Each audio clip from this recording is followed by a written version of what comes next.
Hi, this is Gujarati Singh, and you're listening to my Thick Accent podcast.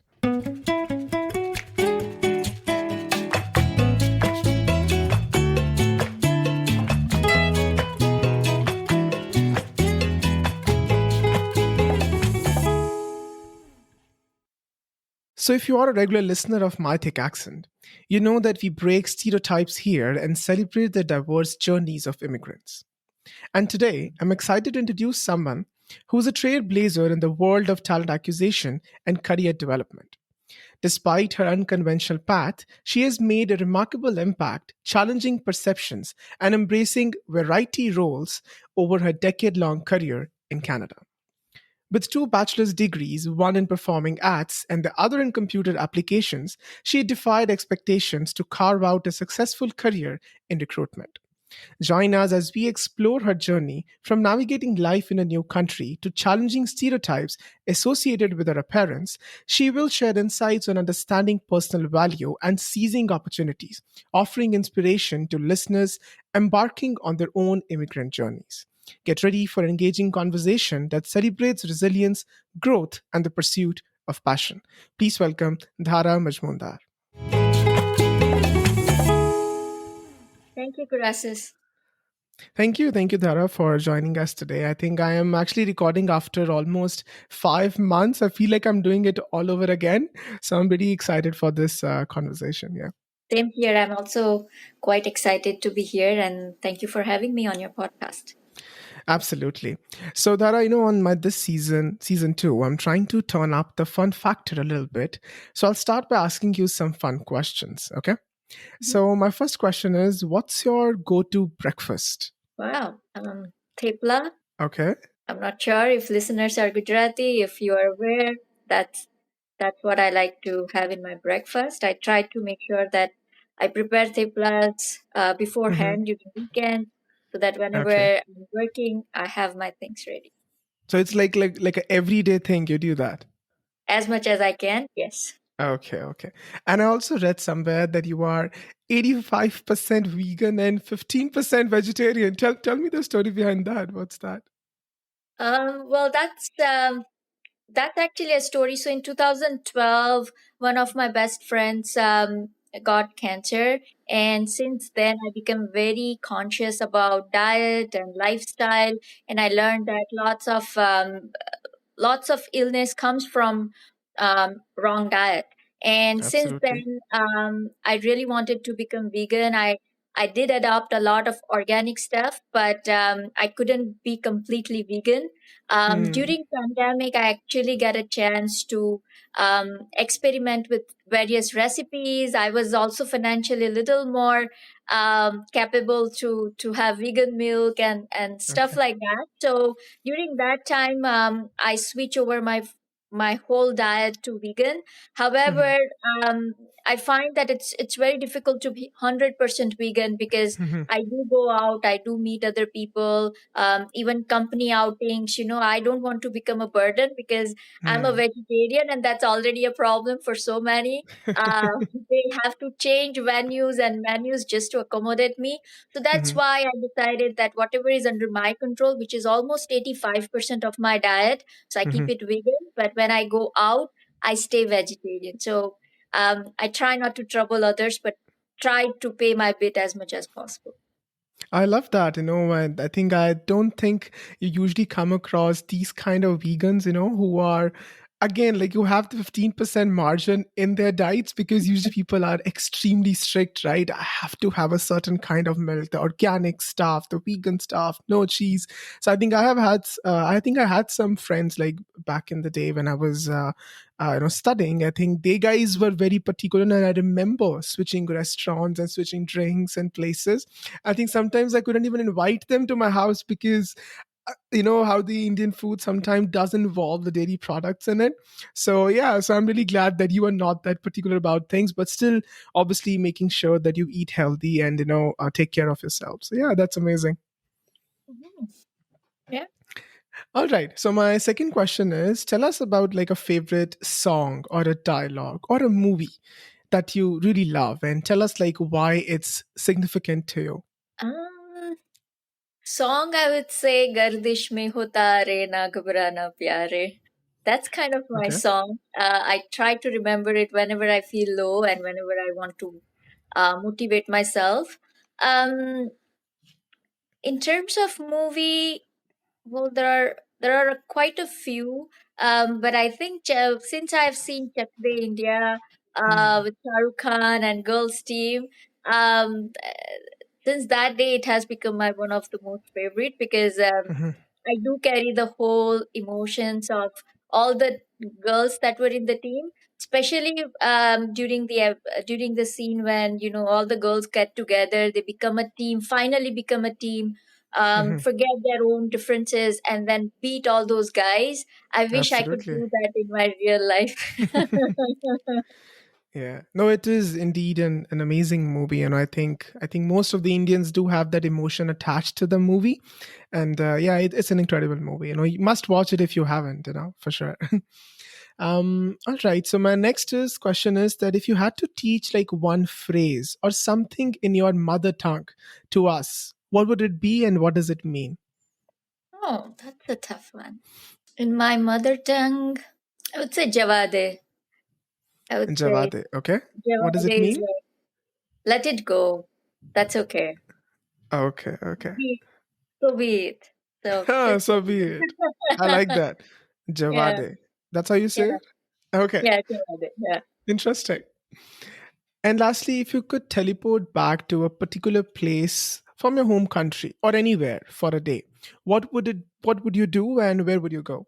Well, I will go to Tithal. It is in my home country where I born in Valsad, Gujarat, which Hmm. is my mother's place where my mother's parents live. And during all my vacations, we used to go to Valsad, and Valsad has a beach which is called Tithal, which is the area. Um, so that place has.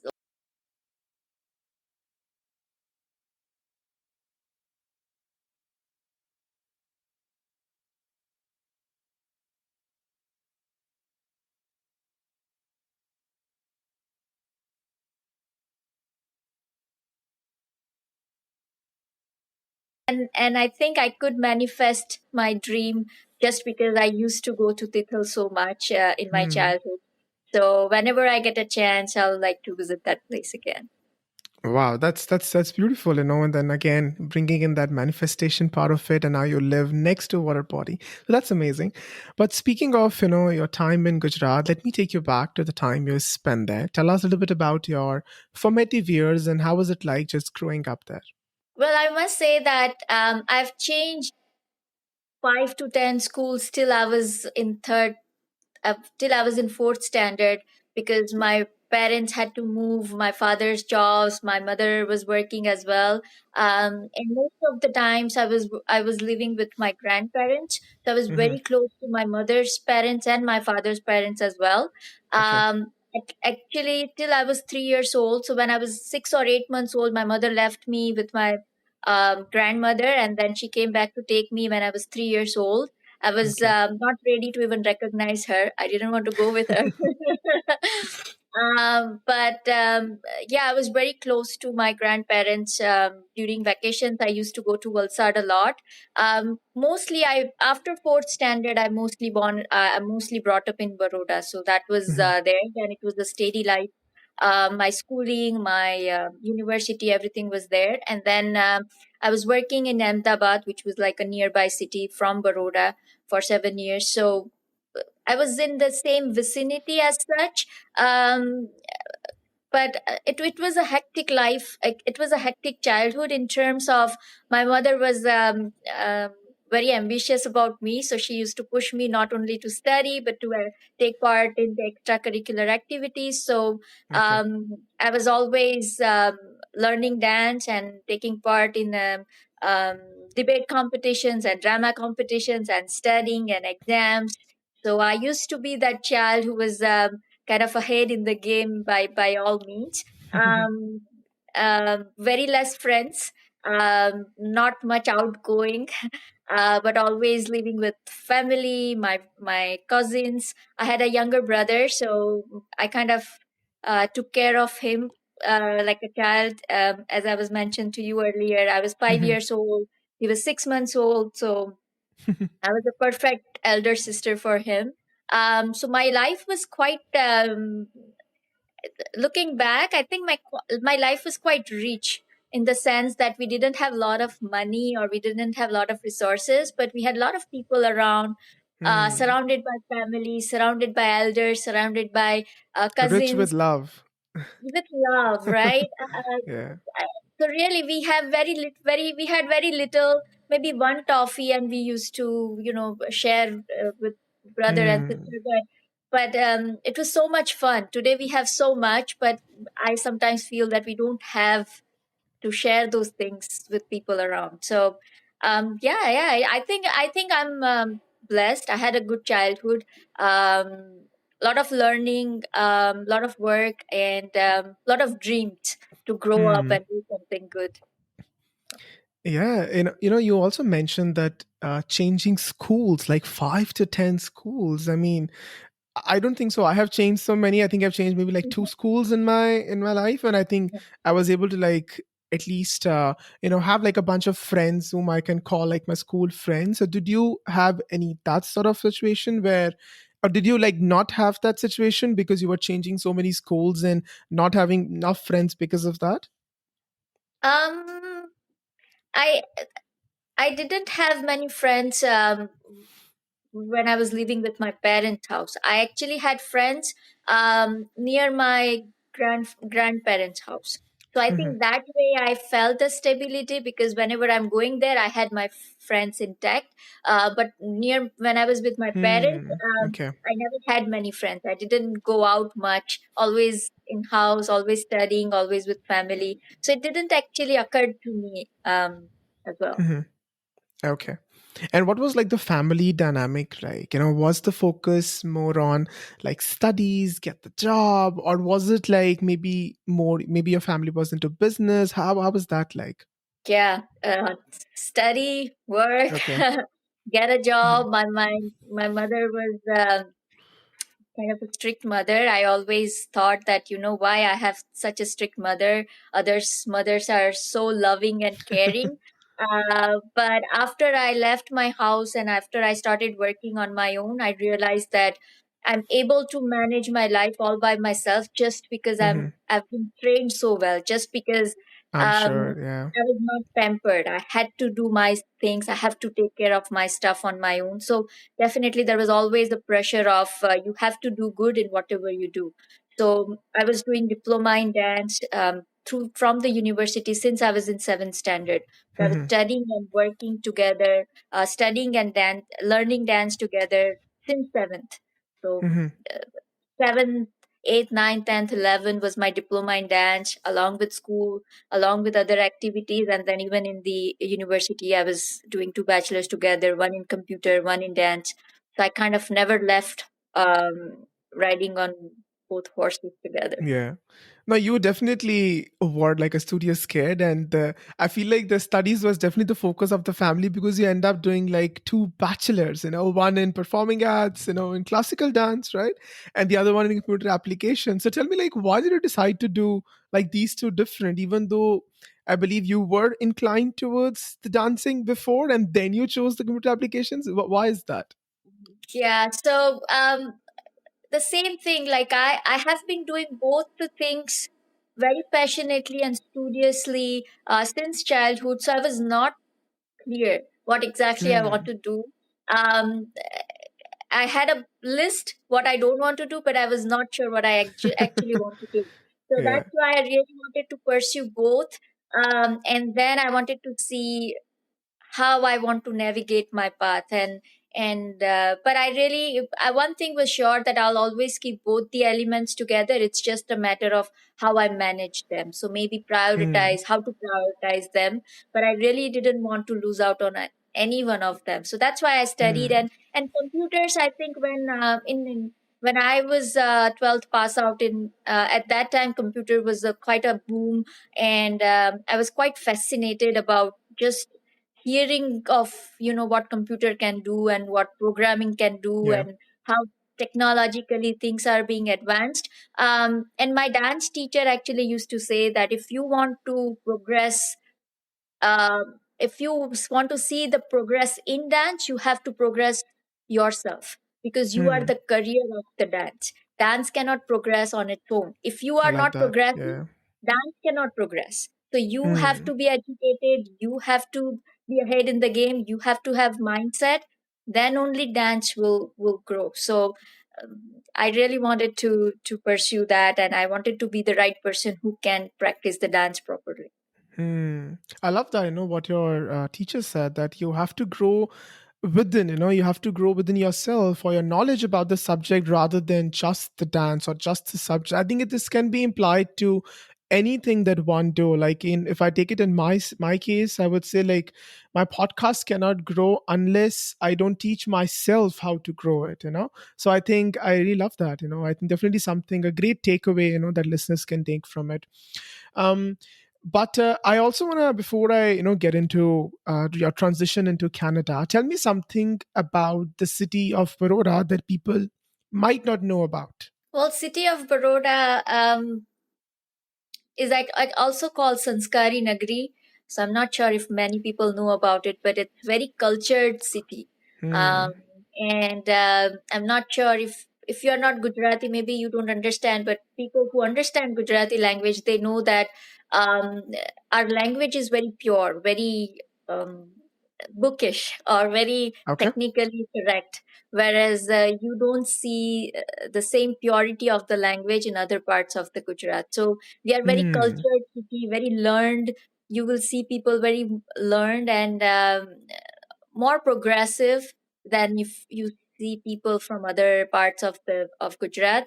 Ahmedabad is more like business minded. You'll see people who are more business minded, but in Baroda you'll see Absolutely. people who are more believe in education and believe in more culture and value. So I think I like that about my city, and I really feel that I'm fortunate to be a part to be to grow up there.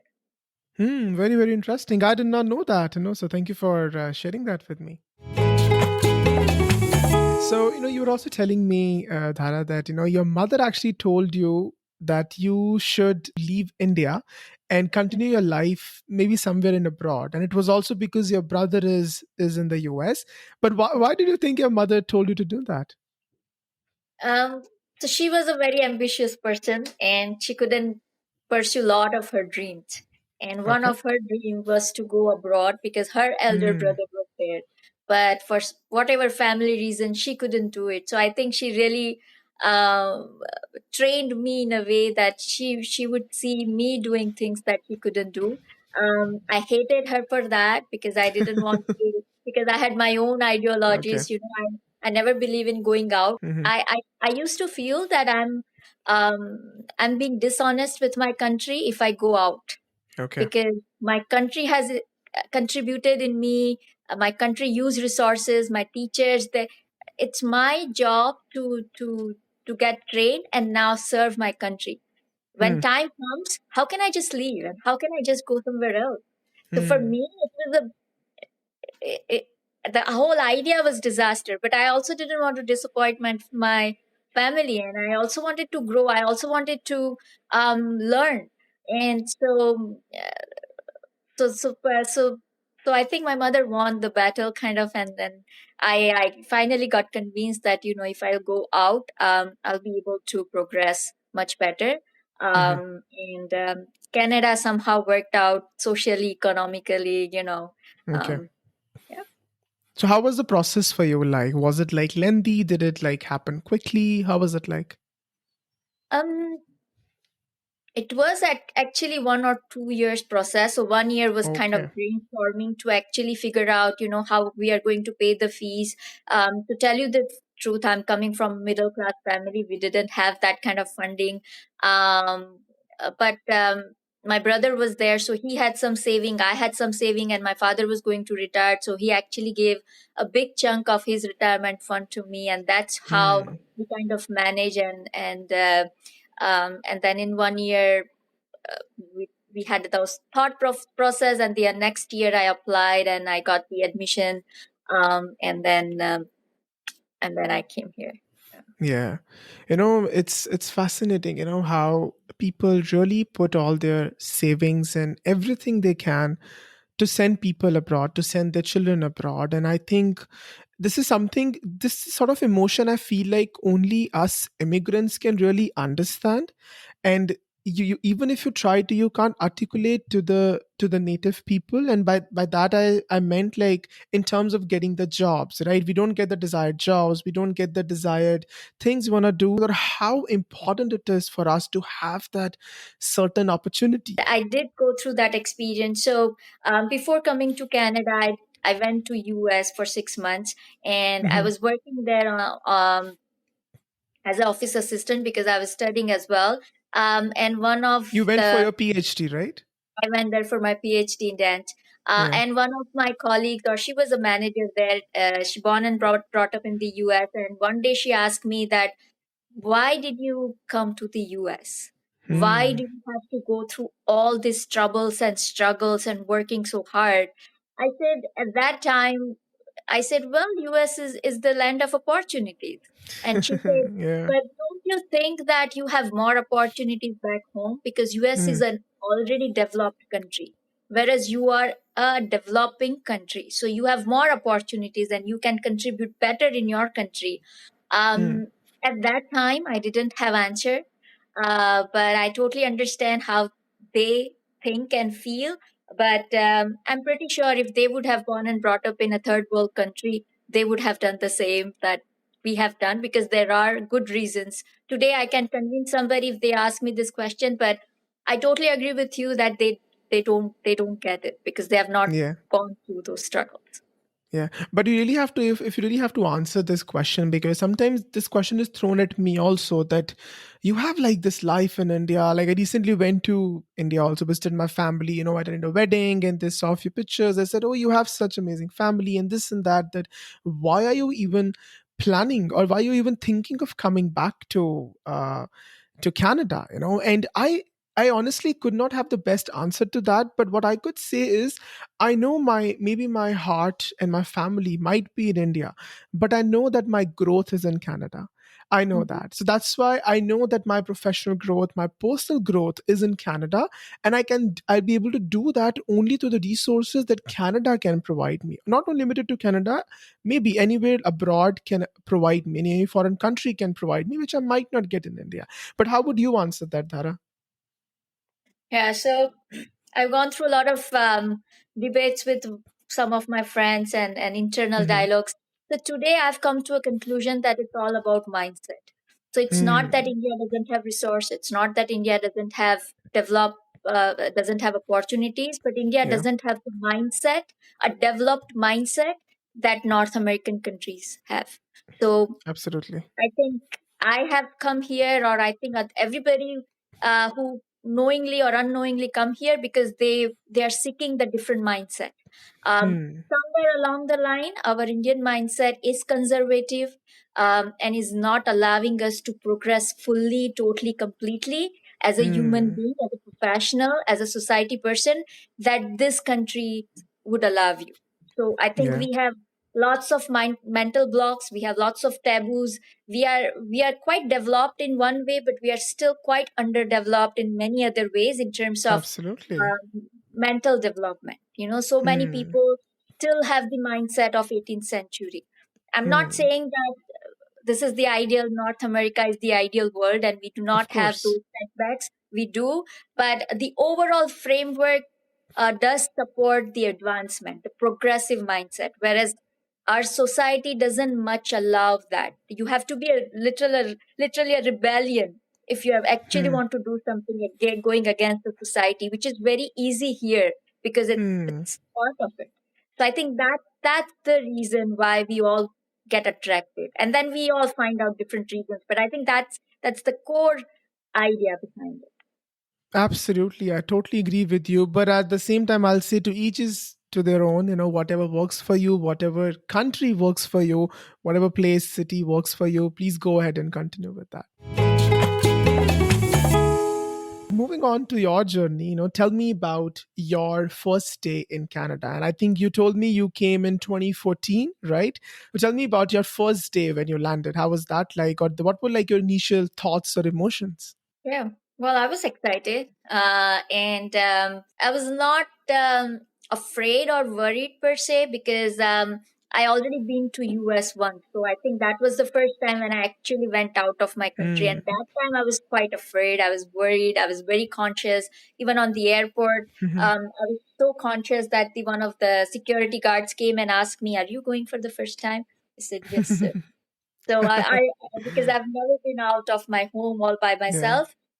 But coming to Canada, it was kind of second time. I really Mhm. planned a lot. I was mentally prepared. I already booked my rental house here, so I knew Mhm. where I'm going. I check internet how much I have to pay to the taxi driver. I knew it will take exactly 30 minutes. I knew which gate I'm going to go through. So I was kind of very cautious, and gratefully Prepared.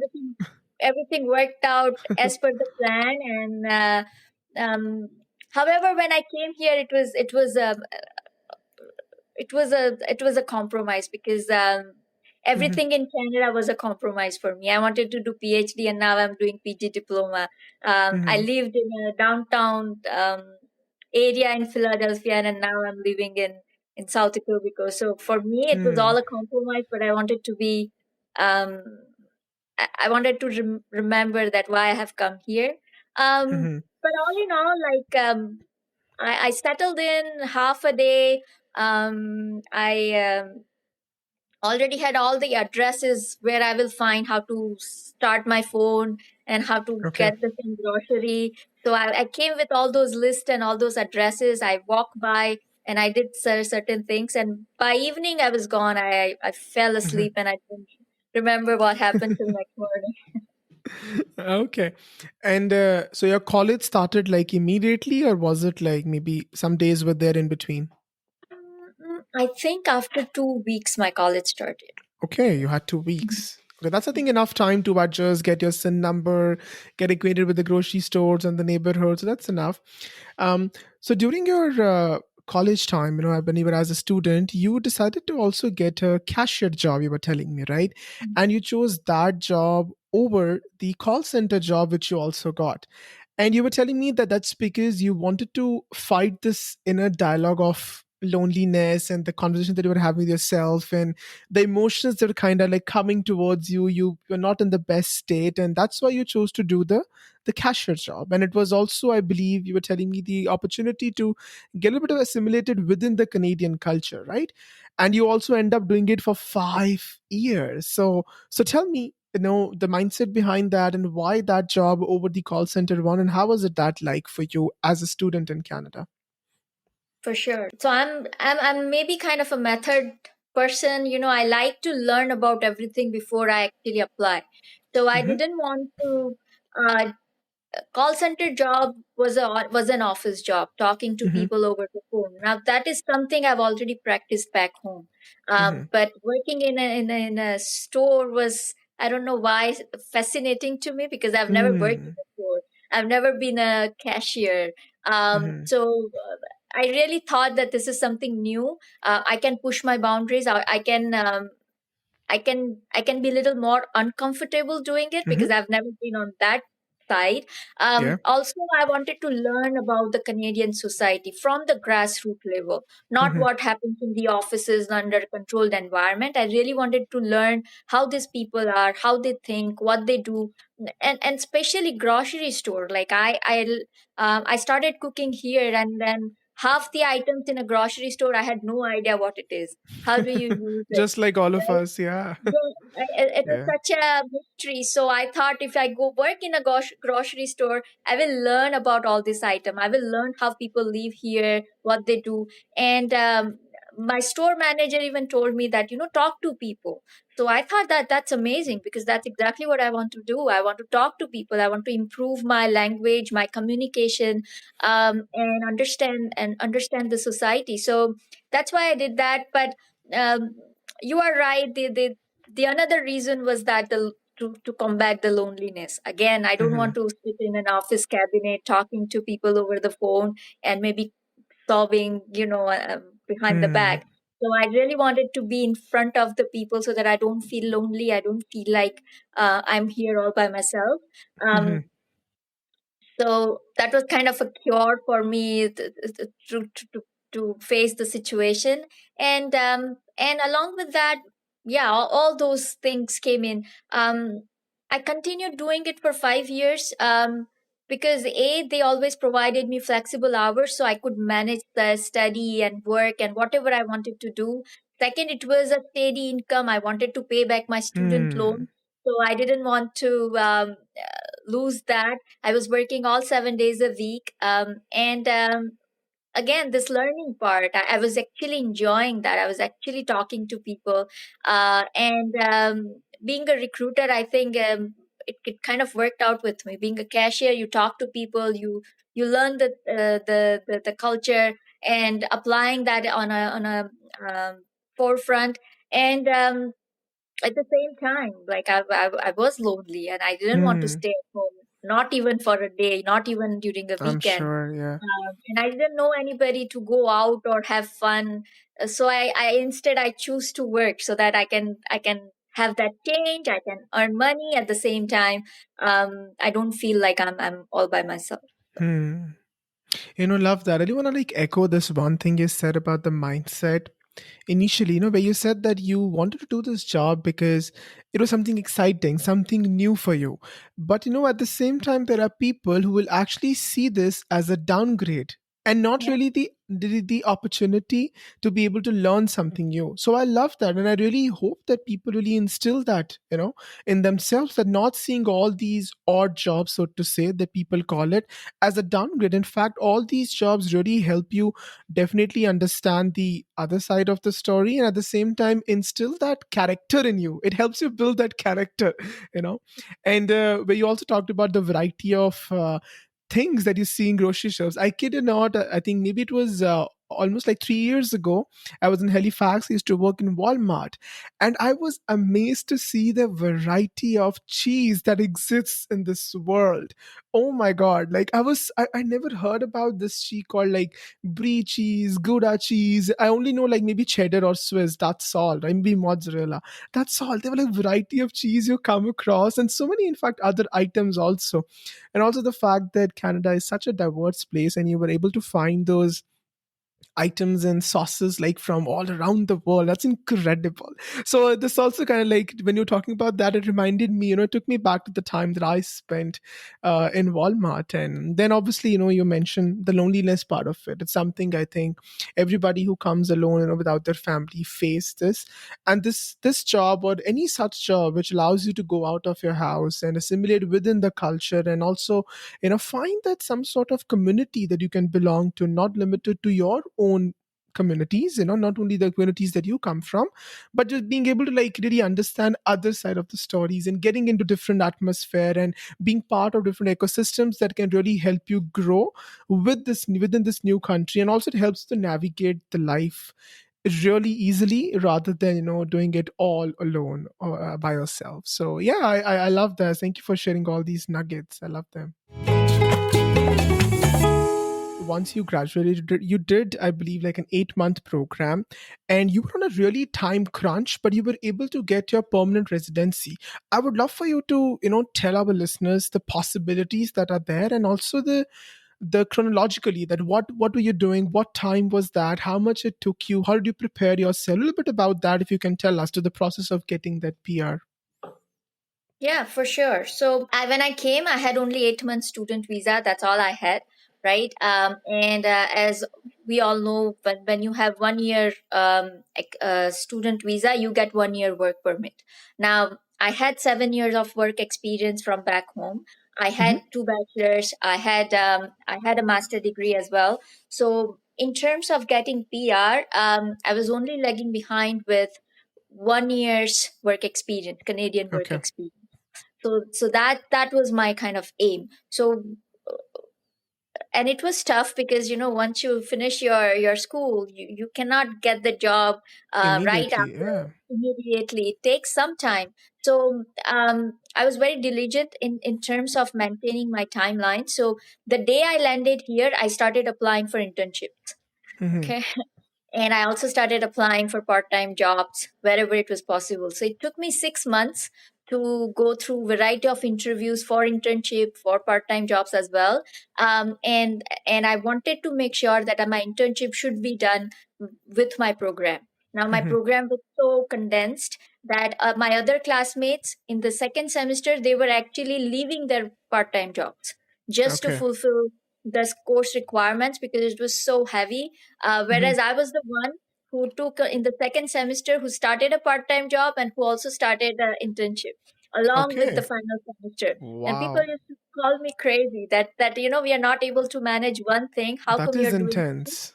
Yeah, Yeah. I said I have no choice. I have to do it. So, but that was but that was important. That was necessary, and it didn't happen overnight. I was working Hmm. for it for 6 months.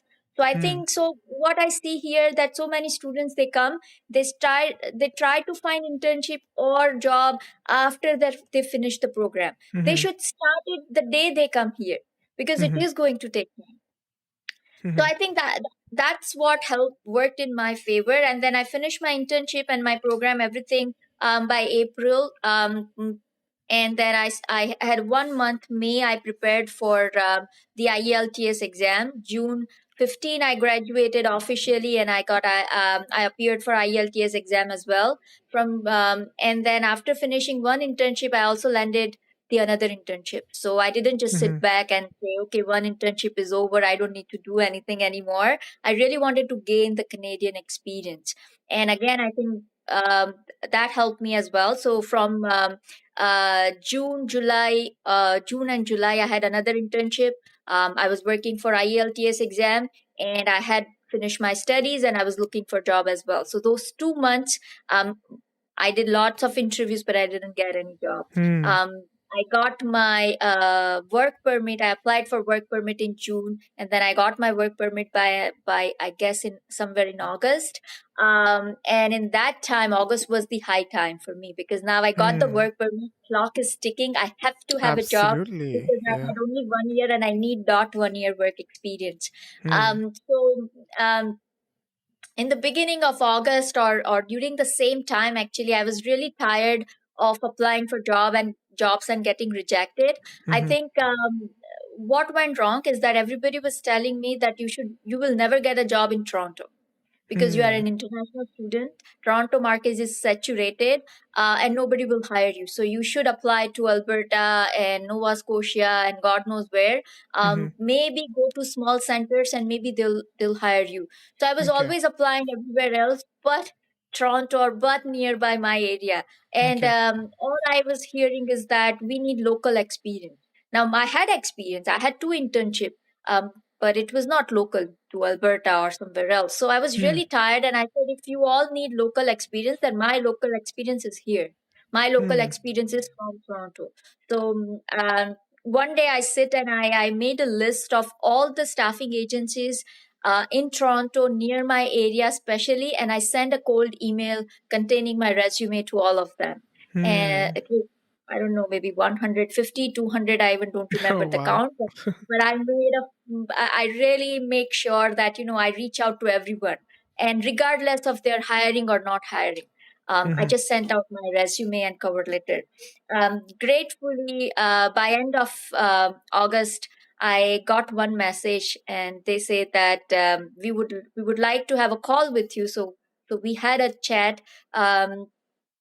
And after 15 minutes chat, he said that would you like to come for an Mm-hmm. interview in 2 hours? I'm like, sure.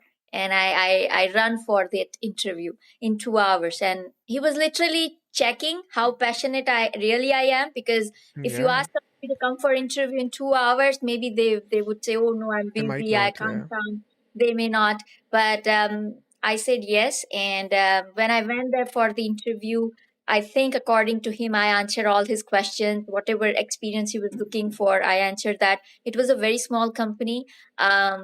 But I didn't mind. I needed a work experience. So I Hmm. got that job gratefully. First, he asked me to work there only for 2 weeks. He said that you are international student.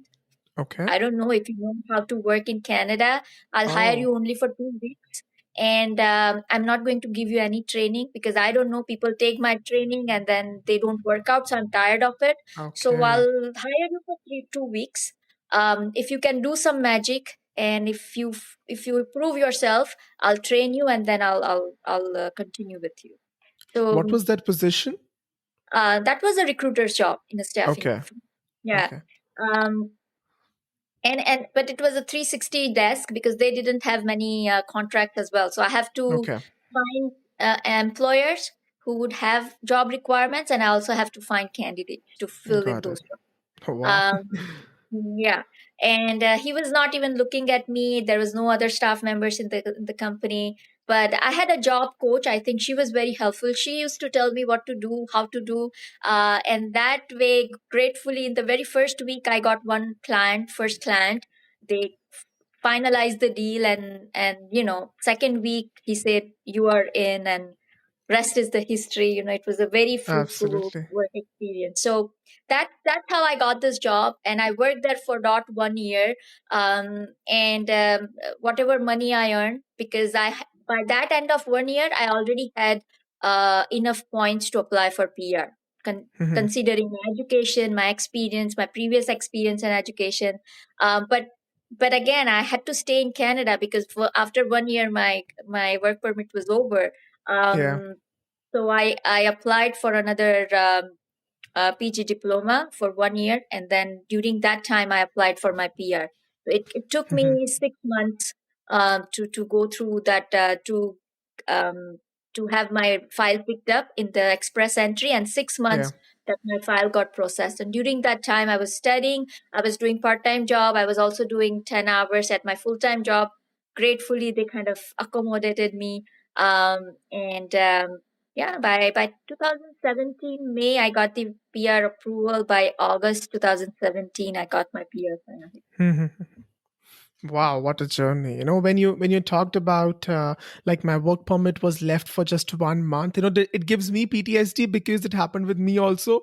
I was left with like just 1 month of work permit. It was just going, and I somehow again the magic happened, and by God's grace everything worked out. But literally, Dhara, listening to you, I feel like I could think of only three words for your journey so far. Definitely like hardworking, persistent, perseverance, and willingness to make it happen. You had that willingness in you that, this is it. Do or die situation, you are in it fully and not giving up no matter what happens. And I love that spirit. I really love that spirit in you. So kudos, for that. Thank you so much. Yeah, and obviously, later after that, you got into this another program, and you were also, I believe, volunteering at a couple of places. And this one place which really caught my eye was Seven Cups. Tell me, like, what is that place, and what were you doing there? Yeah. So I was working at Randstad at that time, and one of the candidates that I was interviewing, he did volunteering with Seven Cups.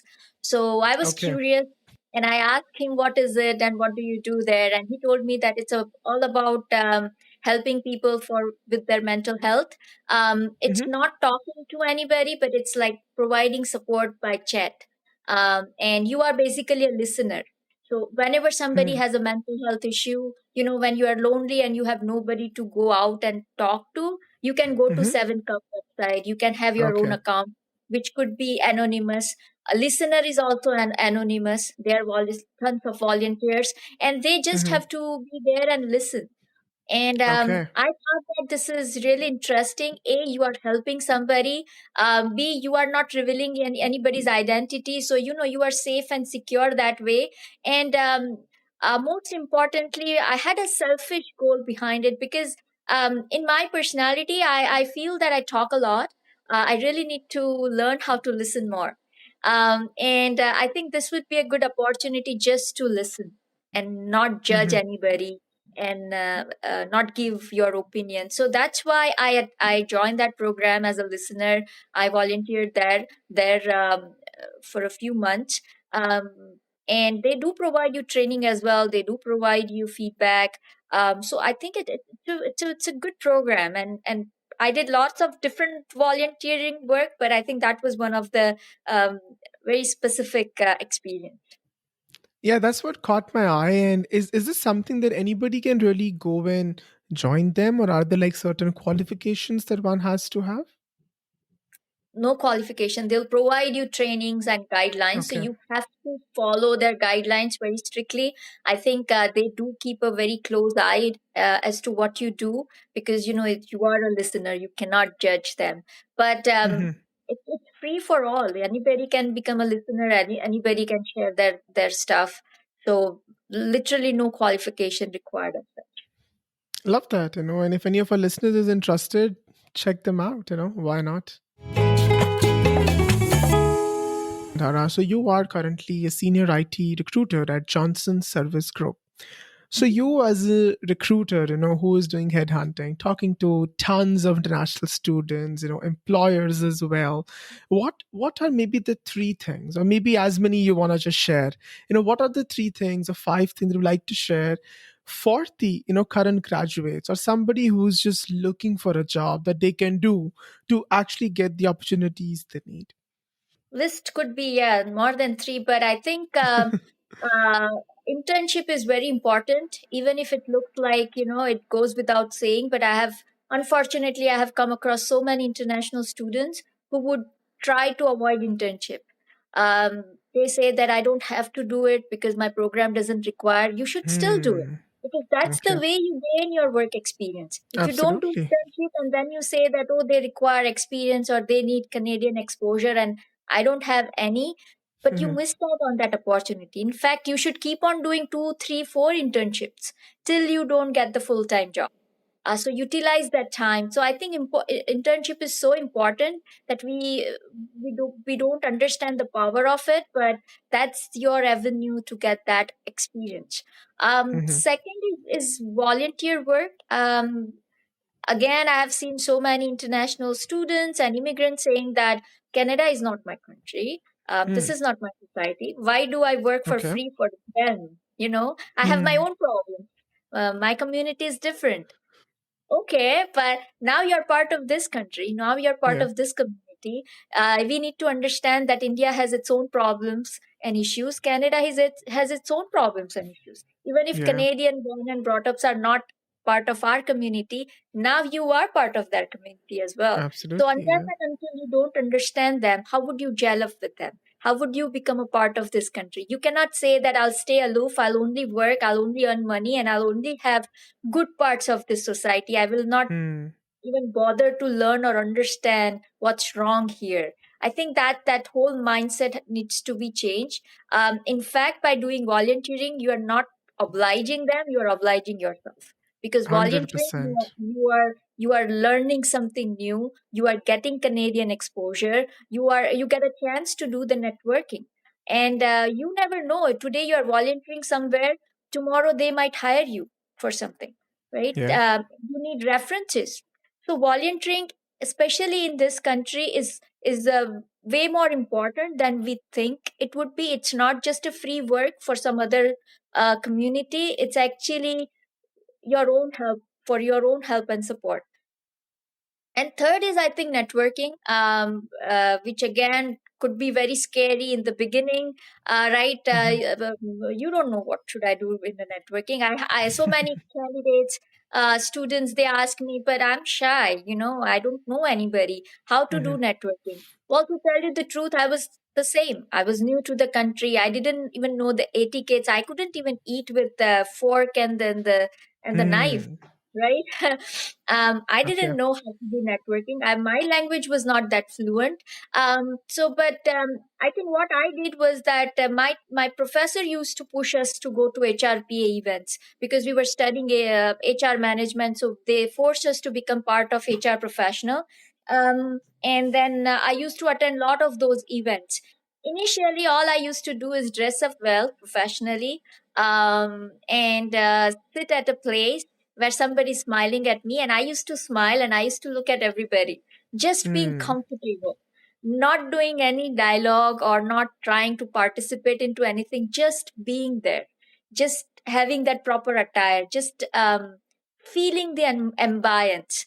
and Hmm. creating that acquaintance with the environment. I think that's what I did initially. I really didn't do Hmm. much, but I think that that means a lot, because when you go regularly, they will recognize you and you recognize them, and then the dialogue starts, and then you learn from them and they learn from you, and then eventually I also I was volunteering it with HRPA, so then you get highlighted, and then see, imagine 100 people are attending an event. You are one of the volunteers and they are all HR, and you are trying to Hmm. get a job in the HR field. So I think networking is so important, and it shouldn't be scary, and it's not wastage of time. It's not that networking means, oh, I have to go there. You have to pay the fare, you have to spend time. I didn't even have professional attire at that time. I remember I bought secondhand shoes from another shop, Hmm. just to be there and be part of it. But I think if you put in that effort, it will pay you off. That's how you build up 100%. relation, that's how you build up connection, that's how you know how to put yourself out there, and it is powerful. You never know who is Yeah. watching you. Yeah. So I think these three things are so important right from the beginning. Not after you are frustrated and you lose time, and now it's do or die. Right from the beginning, start doing all of that. It's Absolutely. uncomfortable, but it's worth it. Yeah. And listeners should keep in mind this is coming from someone who has close to 40,000 followers on LinkedIn. So whatever she's saying, it's working for her and it will work for you as well. And yeah, so these are, I think, great points. Obviously, I would like to like highlight them three quickly. Definitely, like, go for those internships. They're extremely important to build that Canadian experience, so to say. Definitely volunteer, that helps you build that character and the network. And third, obviously, networking, network, go to those events. And if you are on those events, like Dhara said, dress well, smile, and be like an observer and a sponge, and really like take everything in that you can, the nuggets, the things that people share, whatever the value that you can gain from those connections, those in-person interactions, just take them all. So love this, Dhara. Thank you so much for all this. So, Dhara, before we get into the final segment, one thing which I asked you, which was like, what are, Dhara, like some of your challenges, or what are just something that you've discovered about yourself? And you said that one of the things that I have experienced is that I don't look my age, and that is one of the challenges, because people forget that okay, I'm Dhara, like I am like the LinkedIn top recruiter, right? You can't just judge me just because of the way I look, or I have like a petite height. You can't just define me on the basis of that. And that is something I'm extremely passionate about, that because I wear a turban, and I think I have been in certain rooms where people have not taken me seriously just because I had an accent. I still have an accent, and or I wear a turban, right? So I think now I have built this persona, or maybe like this certain, you can say, like a habit of not letting those things in. I really have blinders towards all these comments and all these things. But I want you to tell us, because you have obviously evolved, still evolving, to become to that person doesn't care anymore about all these things. But tell me, what has your journey been like in that aspect, and what are you working on to really come out of that imposter syndrome shell, so to say? Yeah, that's very interesting, and it's quite a personal journey. But I'd like to share. Um, So I think I went through different stages in terms of facing this dilemma. So initially, I used to feel degraded, and I used to feel that I'm good for nothing, and that's why they're judging me. But I can't just stay there. I have to do something about it. So initially, it used to make me feel low and feel down. I used to accept that, okay, I'm not that Hmm. person that you think that I would like you to think I am. That's okay. Whatever you believe, I am that. But then that Hmm. was not working for me. After one stage, I have to come out. I have to say that. I have to. If I'm shining, I'm shining. What can I do? If I'm hiring, I'm Hmm. hiring. If I'm able to do it, I'm able to do it. Um, then I learned that I'm I'm being too much of a people pleaser. I'm trying to make Hmm. everybody happy, and that's not going to to happen. It's out of my control. So I Hmm. stopped doing it. If somebody, um, uh, I started thinking that, I want to create reciprocal relations. If you are Absolutely. respectful with me, I'm respectful with you. If you don't want to talk to me, I don't want to talk to you. I don't want to bother you. I don't want to make you to think about something that you even don't want to think about. Yeah. If you think I'm this, maybe I'm this. If you think I'm Hmm. that, then maybe I'm that. If you and me we are matching the wavelength, then we'll talk on a personal level. But otherwise, I'll keep it professional. And what is Hmm. professional is just whatever we need to do, we'll do it without any bias or malice. But if I know that you don't respect me the way I like it to be, then I will not go cross the professional line. I will not go into the personal area. So I think focusing on creating reciprocal relationship, that kind of helped me a lot. Um, then I came to a stage where I used to get kind of angry and upset. For example, even at the Costco, I used to, when I buy a lot of stuff, there was one cashier, a young guy, he said, "Oh, so do you earn enough to spend this much money all in one go?" No way. I'm He really like, "You are said that. 16, 17-year-old cashier." He thought maybe I'm in 11th, 12th standard. I have had all those comments. When I was working as a Hmm. cashier, somebody said that you are 16 years old and you can't lift up this much weight. I'm like, I'm not. I'm 32 right What? now. So That is that's insane. okay. Yeah. But I was like, so then I used to feel angry. But then I realized that, you know what? I'm putting too much focus on myself. Let me focus on them. Why they're saying it? Because for them, it's a big thing, Yeah. right? For me, it's not. This is my Hmm. reality, but it's not their reality yet. So it's not my problem. It's actually their problem that they have Yeah. not yet understood what's going on around them.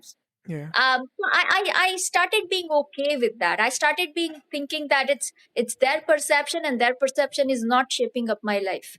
And also, you can't really justify everything. You can't just give justifications to everybody. Let them be whatever. They have their own perceptions. They or the bubble they are living in. Sure, go ahead if that works for you. Yeah, exactly. I think focusing on yourself and being more self assured, and that helps because now when it doesn't affect you, then they see that maybe you are a mature person, right? Hmm. And so that has been my journey. I'm still fighting. I think I still have to prove every time, and it still takes time for certain people to understand my potential. But I think it's all about me. It's all about my perception. It's all about how I carry myself, and it has nothing to do with them. People will change. You need Hmm. to know how to change that. So Absolutely. Yeah. I think all this also to have this dialogue with yourself, it also stems from the point of recognizing that what you are doing, and what are the trigger points, what are the things that are actually impacting you or affecting you. This also reminds me, there's another conversation I had with a friend regarding being niceness, the niceness level. And we were saying that maybe earlier when I was younger, at least, I think also stems from my mother, because my mother is like that. If somebody is like 10% nice to me, I used to go like above and beyond to the 90% and be nice to them. yeah, And unfortunately, that hurts. That has hurt me in various ways. It has hurt me, and because it wasn't reciprocated the way I was really putting into that sort of relationship, right? And I think then eventually now I have come at a point where I gauge whether this person actually deserves the above and beyond level, or maybe it's just 10%, just give the another 10 and just that's all, case closed. So I think I am also on that journey right now, and since you shared that and reminded me on to share that with you, and with my listeners as well, that's something that I feel, that's also something, that kind of journey I am going through.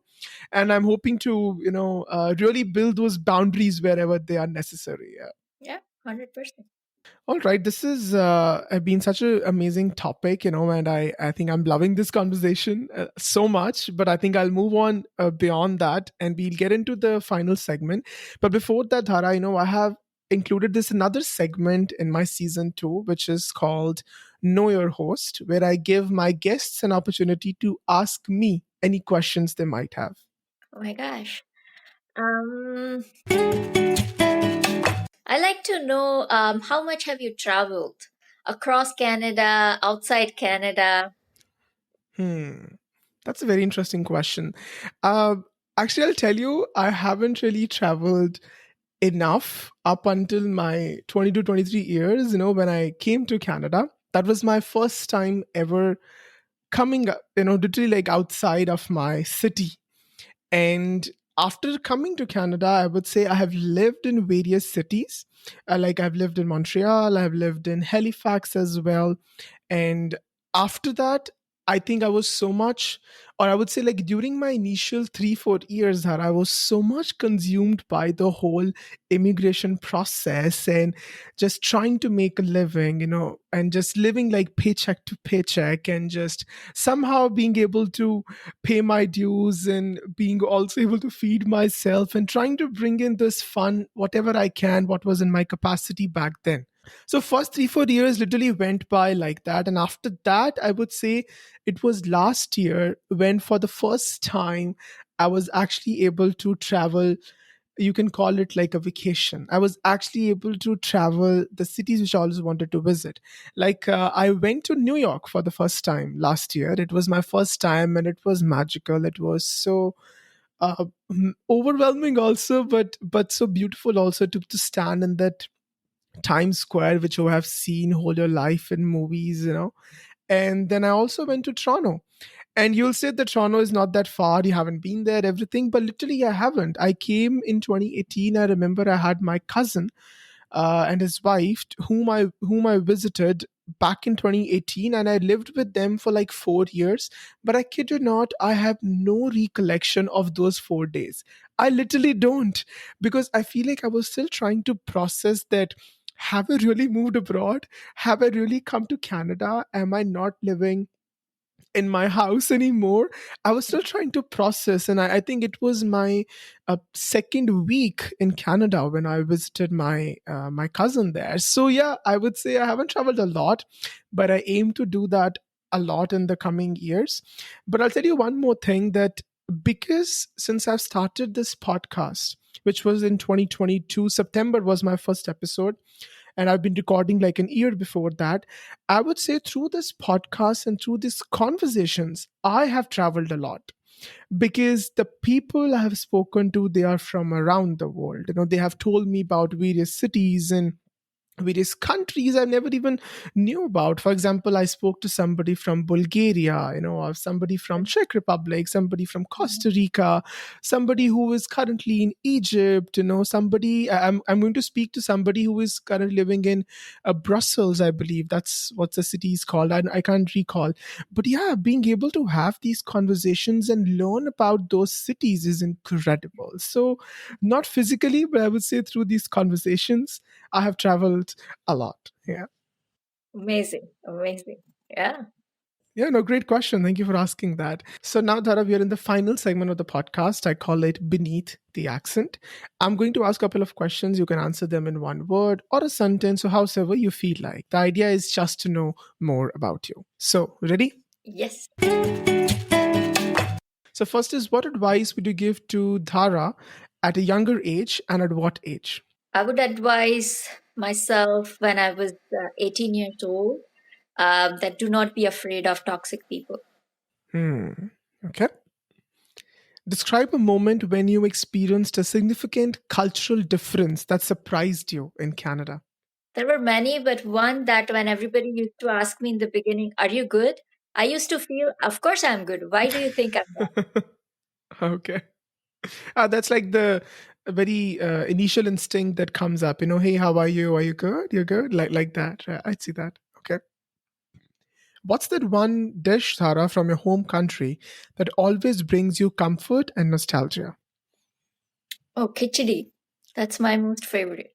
Are there any funny stories related to your misunderstanding around the accent or the English that you had? Oh, yes, of course. So, on my first day at job, the HR was walking me through all the rules and regulations. And after a while, she take a pause for a while and she said, "So, are we on the same page?" I said, "Yes, Hmm. of course, we are on the same page. Page number 3." Okay.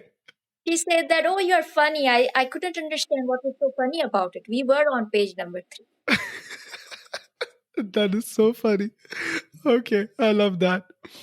So, what's your favorite cultural festival or celebration in Canada? And how do you usually celebrate it? Oh, Christmas. I love Christmas. I love the idea of Santa Claus. What like about it, I think, they exchange cookies, usually homemade cookies, in my office, and I love those cookies. A, they're free. B, they're delicious. And C, I feel like I'm very special that they're cooking something and then, they're gifting it to me. So I Hmm. love Christmas. I love exchanging gifts. I even like to give gifts as well, but I think Christmas cookies are my best favorite. Okay, amazing. And share like a quick tip for fellow immigrants who are trying to adjust into a new country. I would say explore and be ready to push your envelope and don't be afraid of being uncomfortable. Don't seek comfort all the time. Try to do things that you have not tried earlier. That's the only way you can actually adjust and progress. Okay, that's amazing. Yeah. Tell us about the first friend that you made in Canada. She's also my best friend in Canada. She's Chinese. And when I was studying, I was crying in the corner of a library. And she came to me and she started talking to me. And ever since, she became my friend. So she was my first Hmm. friend and the best friend ever. And you guys are still in contact? You guys meet often? Mhm. Hmm. Love that. And share a moment where being an immigrant made you feel exceptionally proud or accomplished. Yeah, I think we understand so many different perceptions because we understand two different societies, East and Hmm. West, polar apart, and we have those understandings and insights, and I feel very fortunate to be the immigrant because now I know and understand both the part of the world, Hmm. whereas people who have never been to other part, either only been in North America or been Hmm. in East, I think they're missing out on so many things just to understand the life, the vastness of it. So I feel really proud and privileged to be able to have that understanding. That's a great answer. Yeah, absolutely. I can relate to that. Love that. If you had to describe yourself, Dhara, as any creature, what would it be and why? So I think my spirit animal is a duck. Um, Okay. the way you see the duck being very calm and composed on the outside, but it's actually working hard from the inside. Underneath. Uh, Yeah. Uh, so I think I resemble myself with that. Great. And what's something you ate for the first time in Canada? I think I had muffins. Okay. Yeah. If you could have one superpower, what would it be? It's my childhood dream. I like to be a fairy. I like to have a magical wand, Hmm. and I want to fulfill everybody's wish. Whatever anybody wants to do, I just do some magic, and they get it. So Hmm. that's kind of power I want. Okay. If you had to create this one law that everybody has to follow, what would it be? You cannot lie. Hmm. You have to Okay. speak the truth.